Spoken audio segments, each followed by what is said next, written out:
Olá pessoal, tudo bem? A gente está começando hoje o nosso curso e essa primeira aula é de um assunto muito interessante sobre a Baixa Idade Média. Tá? Deixa eu me apresentar para vocês, meu nome é Flávia e eu vou ser a professora de História de vocês, tá bom? A Baixa Idade Média, pessoal, ela é consequência da desagregação do Império Romano, tá? O Império Romano já nos seus últimos momentos, ele foi dividido em Império Romano do Oriente e Império Romano do Ocidente, tá? No Império Romano do Oriente, a gente continuou ali mantendo comércio, mantendo uma série de relações que sumiram na Europa, né, na Europa Ocidental. E no chamado, né, Império Romano do Ocidente, que é onde a gente tem, né, a atual França, Portugal, Espanha, Alemanha, Itália, enfim, todos esses países assim que a gente conhece como Europa, eles entraram num processo, né, chamado de feudalismo, tá? E esse período de muitos anos, tá, ele é conhecido como Idade das Trevas. Por que Idade das Trevas, né? Ele é chamado assim porque nesse espaço da Europa Ocidental a gente não teve grandes produções técnicas, né? O saber, o conhecimento ficou a cargo da igreja, eram os monastérios que faziam ciência, né? Com todas as aspas. E esse foi um momento em que a gente estava tendo as chamadas invasões bárbaras, né? O que seriam invasões bárbaras? Seria esse contato, muitas vezes violento, com povos que não pertenciam ao Império Romano, né? Por exemplo, os francos, os vikings, os povos germânicos, né? Então a gente tinha ali conflitos entre essa população católica e a população pagã. O que fez com que, em muitos momentos, né, essas populações elas se cercassem e se protegessem em feudos. O que é um feudo? Tá? O feudo é uma porção de terra autossuficiente. Né?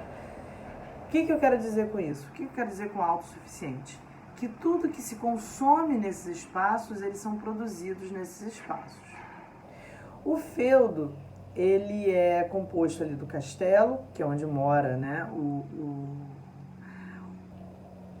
a nobreza e a sua família. E, enfim, os funcionários mais altos dessa nobreza, né? A gente tem o chamado manso senhorial, que é onde tudo que se produz pertence ao senhor. E a gente tem o manso servil. O que é o manso servil? É um espaço de trabalho para aquelas pessoas que, se sentindo muito desprotegidas, tá, fora desses feudos, eles procuram esses espaços para conseguir se proteger. Essas pessoas, elas não têm dinheiro, essas pessoas, elas não têm posses. A única coisa que essas pessoas têm são a sua força de trabalho. Então, esse manso senhorial vai ser um espaço dentro do feudo destinado para que essas pessoas acolhidas, vamos dizer assim, passem a trabalhar. Quando eu falei a palavra acolhidas, mas esse acolhimento não é um acolhimento afetivo e tudo mais, né? Tinha uma série de obrigações. Essa pessoa, ela se tornava um servo da gleba, ou seja, um servo da terra.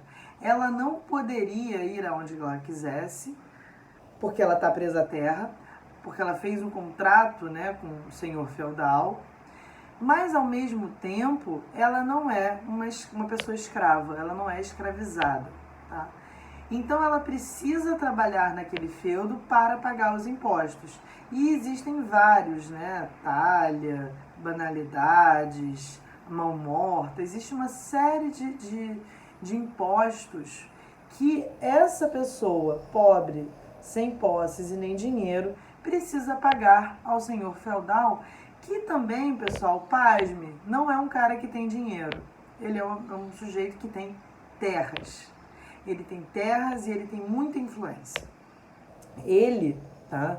Esse senhor feudal, muito poderoso, dono dessas terras, que mora no castelo, que cobra impostos, tá? Esse cara, ele tá sempre muito vinculado ao clero, né? Então esse cara tem ótimas relações com o clero. Então, além do manso senhorial, além do manso servil e do castelo, a gente vai sempre ver dentro do feudo a existência de igrejas, né? Além disso, a gente vai ter a área do moinho, que é a área onde se moe os grãos, né? Por exemplo, o trigo, a cevada, tá? E o que acontece? Toda a economia, ela existe dentro, tá, desse feudo. Na Europa, se a gente um dia for rico e resolver andar pela Europa, a gente vai ver que tem muitos castelos, né? E não necessariamente eram castelos de realeza. A gente tem alguns castelos que eram castelos de nobres. Esses espaços, galera, eram muito autossuficientes, né? Tudo que se produzia, que se consumia no feudo, era produzido no feudo. Ou seja, as trocas comerciais foram reduzidas a praticamente nada, né? Se a gente não tem troca comercial, a gente não tem moeda, né? A gente não tinha uma economia aquecida nesse espaço, tá? As cidades, elas perderam muita influência na Europa nesse tempo. Então, era uma sociedade, a Europa na Idade Média, era uma sociedade essencialmente rural. Aquelas relações entre senhores e servos e também entre senhores eram as relações baseadas, tá, no poder da honra, na palavra, tá? A gente não tinha um Estado centralizado, tinha as relações de suzerania e vassalagem. O que era isso, né? Vamos imaginar que eu, Flávia, sou um senhor feudal muito poderoso e eu resolvo ceder parte da minha terra para um outro nobre. Eu vou ser suzerano desse outro nobre, que é o vassalo. Ele também tem algumas obrigações comigo, mas nenhuma obrigação escrita. É uma sociedade baseada na honra, tá? Então, assim, vamos supor que eu entre em guerra. Eu não posso obrigar o meu vassalo a ceder, por exemplo, a cavalaria dele, o exército dele, a força militar dele, né? No entanto, muito provavelmente ele vai ceder, né? Por que ele vai ceder? Porque essa é uma sociedade baseada na honra, tá? E, sobretudo, eu não posso virar para um vassalo dele e obrigar o vassalo dele a me apoiar em alguma coisa. No entanto, a partir do momento que eu falo com ele, ele pode falar com o vassalo dele. Percebe? O que eu estou querendo mostrar para vocês aqui? Que essa sociedade feudal, ela era descentralizada, ou seja, a gente não tinha um rei que ia cuidar de tudo, a gente não tinha um poder que fosse centralizar a formação de um Estado nacional, não existiam países ainda, né?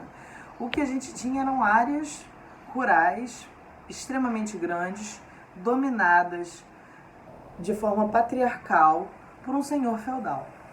Esse senhor feudal, ele tinha relações com os servos e tinha relações com outros senhores.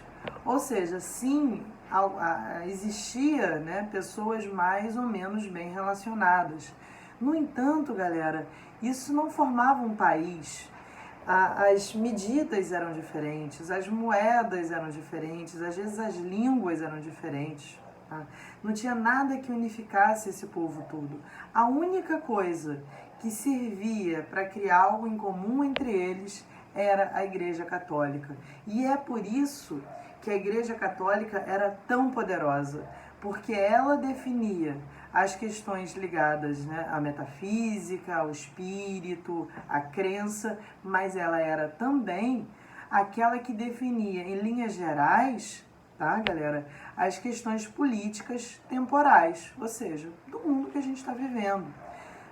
é da Idade Média que a gente tem, por exemplo, a formação das cruzadas, né? Essa liga, né, para tomar Jerusalém, né, para expulsar os mouros da Europa. Esse processo todo, ele é intermediado pela igreja. Claro, com uma articulação muito forte com os nobres, sim, mas na época medieval, a existência de um poder, a existência de uma atividade regulada, de um país, de um Estado nacional, não existia. O que a gente tinha era muitos camponeses que passavam por muitas privações, mas que estavam presos à terra. A tecnologia, para vocês terem ideia, galera, quando inventaram o arado, foi uma revolução agrícola, mas muitos anos se passaram com a galera praticando agricultura de uma forma muito rudimentar. E isso, obviamente, pessoal, gerava fome, gerava miséria, gerava uma série de perseguições, né? Sobretudo, tá? Os plebeus, né? Esses servos, viviam em péssimas condições de vida. Então, se a gente tivesse que pensar uma pirâmide, né, social para a Europa, vamos fazer assim: aqui, em cima da pirâmide, no topo da pirâmide, está aqui os meus braços. Olha, no topo da pirâmide, a gente tem quem? O clero, né?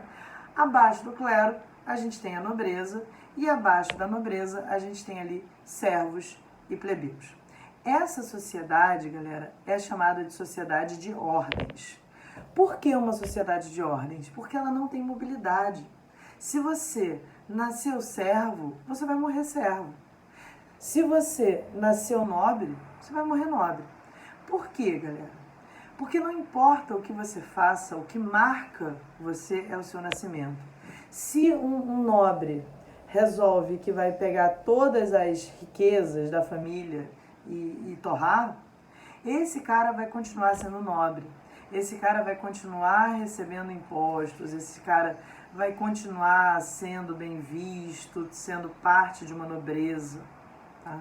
Enquanto isso, o plebeu ou o servo, não importa o quanto ele trabalhe, ele nunca vai ter... Opa, desculpa, gente, acho que eu tive um problema técnico aqui, mas já resolvi.